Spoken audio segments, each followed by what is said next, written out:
Okay guys, here we are with our first virtual lesson. So today we're just going to kind of be reviewing some of the stuff we were talking about before spring break and doing some practice on IXL.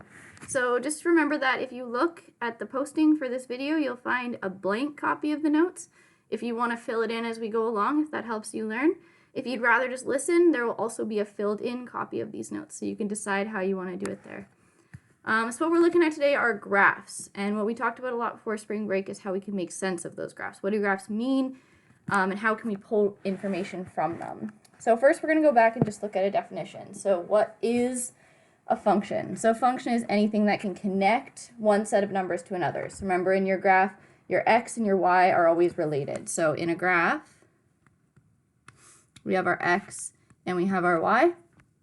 And when we see a point on that graph, it means something. It means that when we're at this point on our x, we are also at this point on our y. And so those two values are related.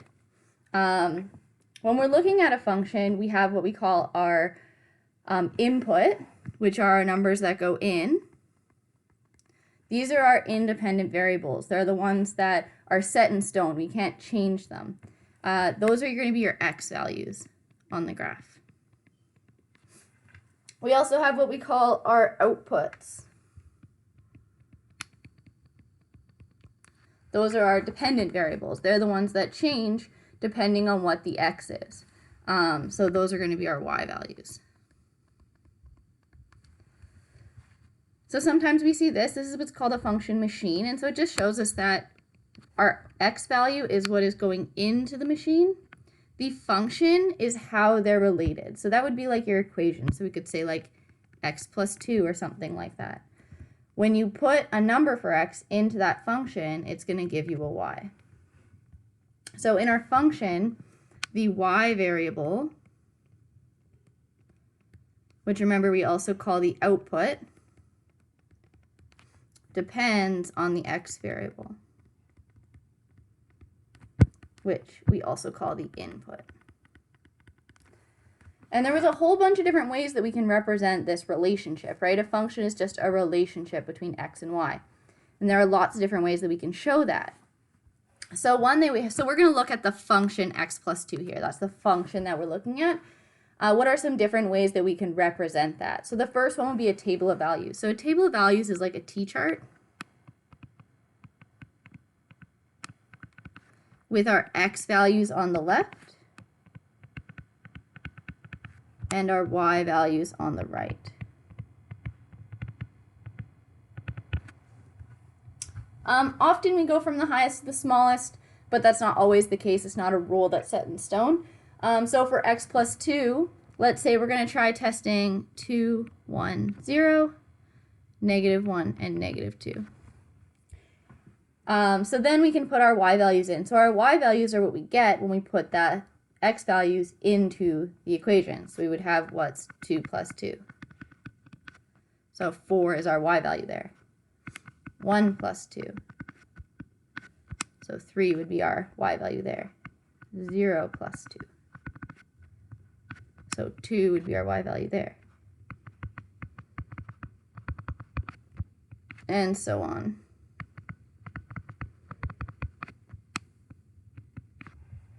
So that's a table of values. So that's one way that we can show how x and y are related. We can also show that with ordered pairs. So ordered pairs, similar to a table of values, have our x and y values put together. So in an ordered pair, we have them in brackets.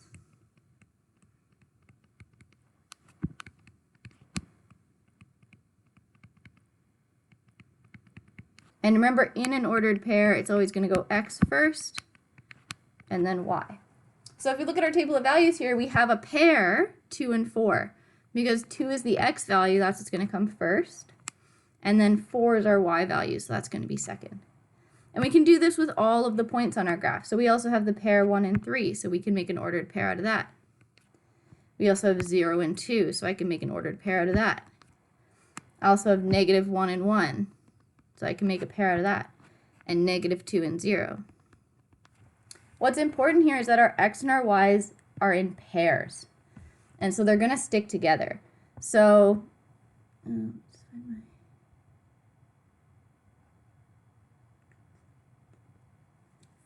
So this is a pair, and so those are going to stay together.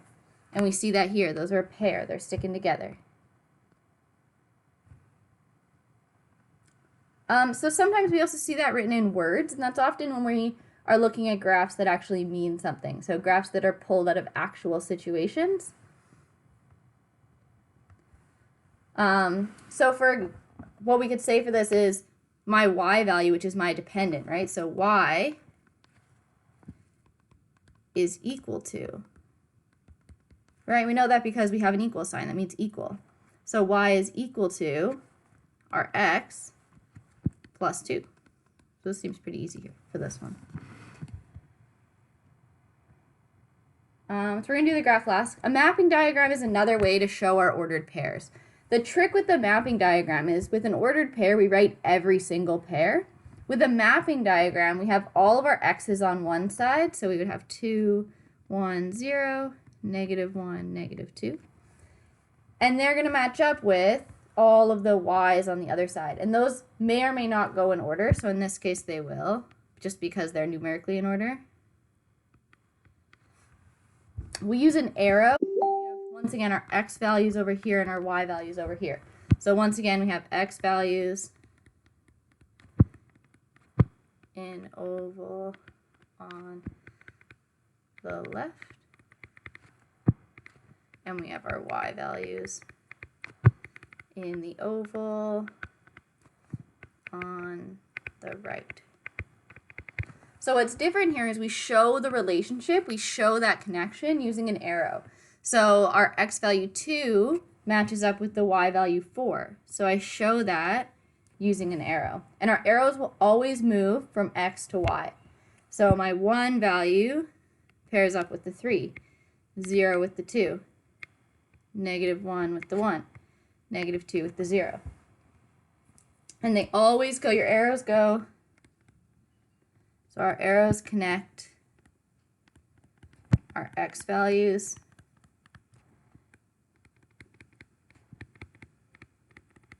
with their y values.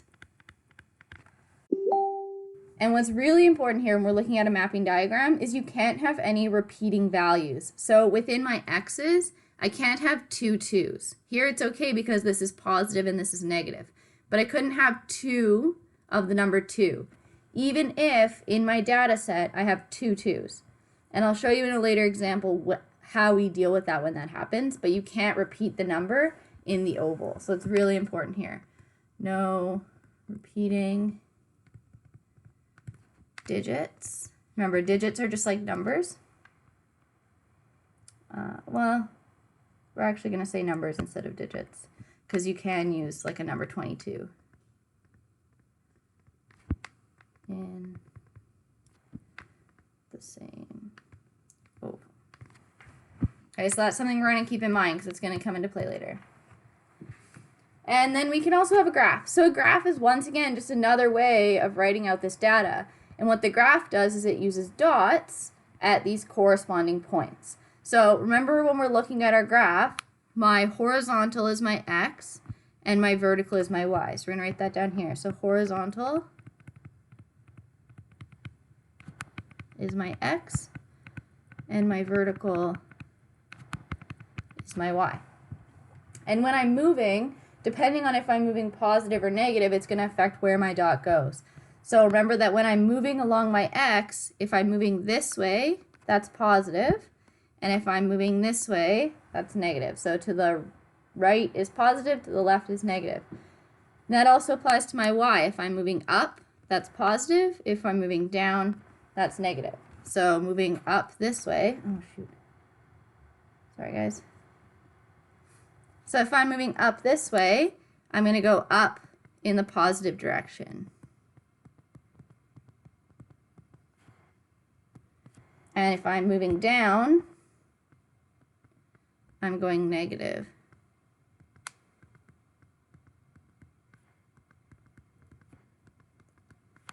Now my x, when I'm moving this way, I'm going positive. It's kind of like sticking 2 number lines on top of each other. And same thing in the other direction.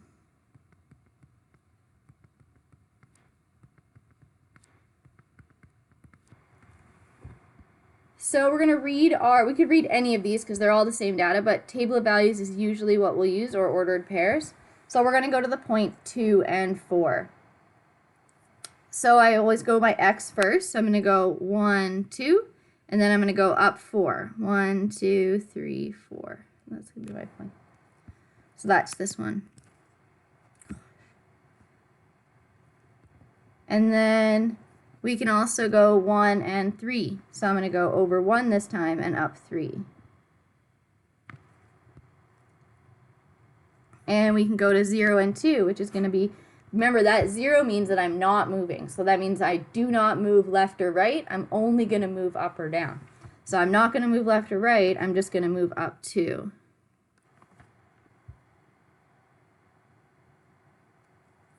And we can also go to negative 1 and 1. So that means I'm going to go negative 1 and up 1. And we can go to negative 2 and 0. So that means I'm going to go down 2, and over 2, sorry, and I'm going to stick on my 0 point. So that there is my line. And so these are all ways that we can represent that exact same relationship. So there's lots of ways to say the same thing. So this time, instead of looking at an equation, we're going to look at a table of values. Because remember, all of those things mean the same thing here. So in my table of values, I have negative 2 and 6. So if I want to write that as an ordered pair, remember in my ordered pair, I'm always going to have my x and my y. So in my table of values, over here are my x's. So when I go to move those into my ordered pairs, that needs to go on the left. That's where my x values go. And the 6 goes on the right because these are a pair, so they stay together.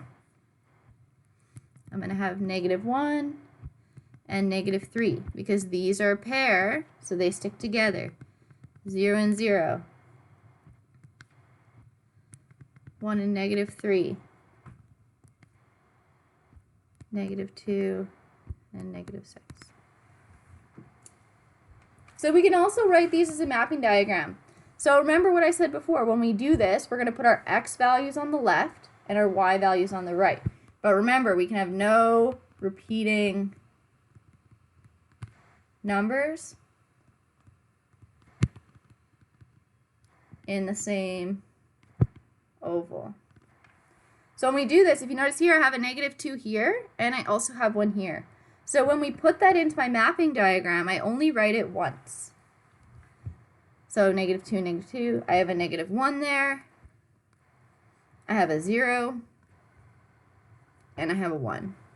So this negative 2 we're not going to write again because it's already there. And we can do the same thing with my x values. So I have a 6, I have a negative 3, I have a 0. Now I have another negative 3 here, so I'm not going to write it again because it's already there, and I have a negative 6. So now I have to show which of these values are related to each other. So when it comes to this pair, my negative 2 and my 6, I show that with an arrow like this, right? Negative 2 to 6. Here, with my other negative 2, I do the same thing. I'm going from negative 2 to negative 6. So I start at negative 2, and I draw down to negative 6. So these arrows show you that this negative 2 actually gets used twice. There's going to be 2 dots on that x value of negative 2.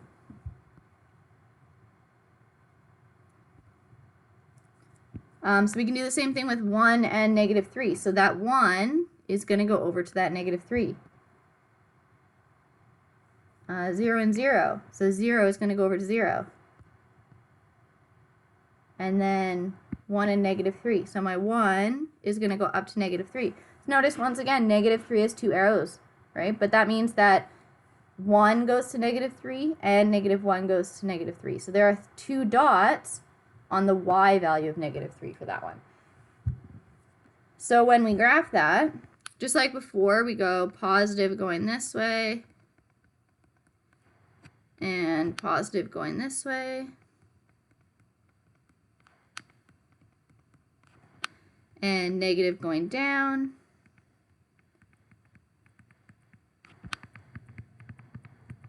And negative going to the left.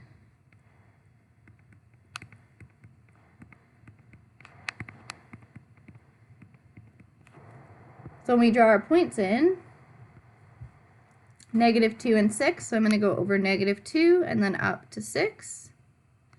I'm going to go, remember, every time we're starting back at 0, over to -1, and then down to -3. 0 and 0 is a point. 1 and -3. So notice here, this is where we have 2 points on that -3. And then I'm going to have -2 and -6. So once again, we've got 2 points on that -2. But notice that they're different. These two line up on the x, and these two line up on the y. And so those are a little bit different. We're not going to write this one in words, because if we look at this, because we have these two dots that line up, this one is not a function. And so it's going to be really hard to write those things for this graph. So the other thing that we're looking at, the second part that we looked a lot at, was making sense of our data. So if we know something about our graph, can we figure out something else? Because remember that these are related, and the lines or the dots tell you how they're related. So at any point on this graph, we have a connection between the x and the y. So our question here says, how much time, oh, my time didn't copy on this graph. Ooh, let me just check this for 1 second. Okay, let's just say, we're going to draw, just because this is gone, 10.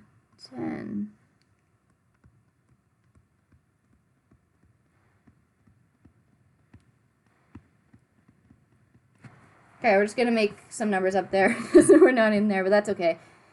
So on the bottom here we have time, and remember it matters what unit this is in. Our time here is going to be measured in minutes.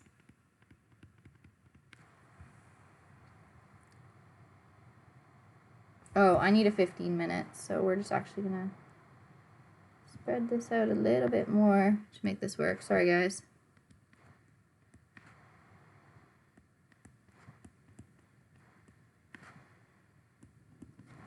Okay. So here when I'm looking at 50 liters, so remember, if this is 50 liters, am I going to be looking at my x or my y here? Well, a really important thing to look at is the unit that you're using, because that has to match the unit that's on the graph. So if I look at my graph, this is being measured in liters. That's our volume. Whereas down here, we're measuring in minutes. So I need to make sure that the data point that I'm looking for matches the axis that I'm looking at.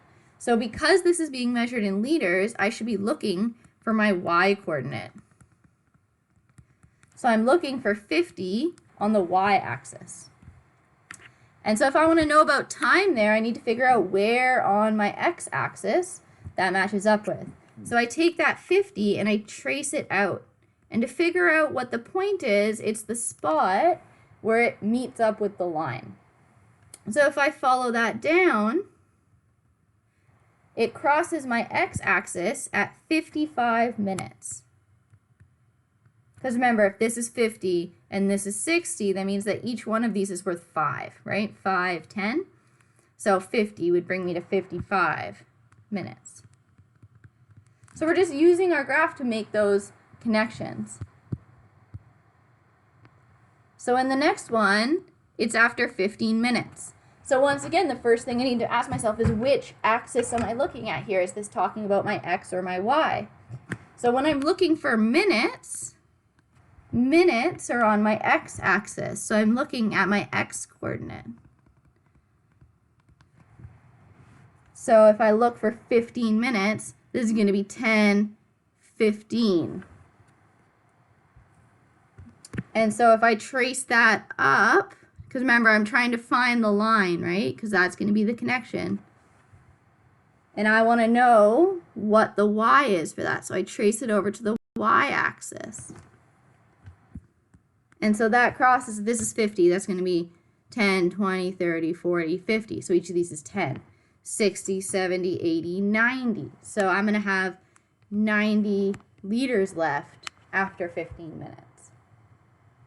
Okay, so we're using the data to figure out, to make those connections. So here we've got cost of movie tickets, and it says that it's in dollars. And once again, this doesn't show, my graphs got cut off, but that's okay. This is going to be 1, 2, 4, 5, 6. And notice that this graph is a line and this graph is a dot. So remember we talked about those discrete and continuous variables and when our data makes sense in the middle and when it doesn't. So here I can buy 1 ticket, but can you really buy a half of a movie ticket? Not really. So we can't really connect those dots because that data doesn't exist. So it says, how many tickets can I buy if I have $25.50? Right? So first question, well, which axis am I looking at there? Well, if it's in dollars, that's going to match up with my cost, right? That's how much it's going to cost me. So with $25.50, I'm looking at my y-axis. So I see $25.50 right here. So I follow that out, and I'm looking for a spot when the data crosses my line. And I trace that down. So it looks like I can buy 3 tickets with that much money. So this is a bit tougher. I had $50 and I bought 4 tickets. How much money do I have left? Well, first off, how much did 4 tickets cost you? So where am I looking there? Am I looking at my x-axis or my y-axis? Well, I'm looking at tickets. And down here, it's not labeled because it got cut off, but this is my number of tickets. So I'm looking down here on my x and I'm going to 4, right? That's 4 on the x-axis. And I'm going to trace that up. I'm looking for the spot where the data hits that point, right?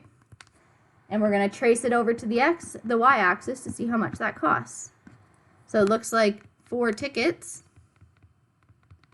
cost $34. So the question says I started with 50. How much do I have left? Well, I started with $50 and I spent 34. So my number is going to be going down. So I'm going to subtract the amount that I spent to get how much I have left.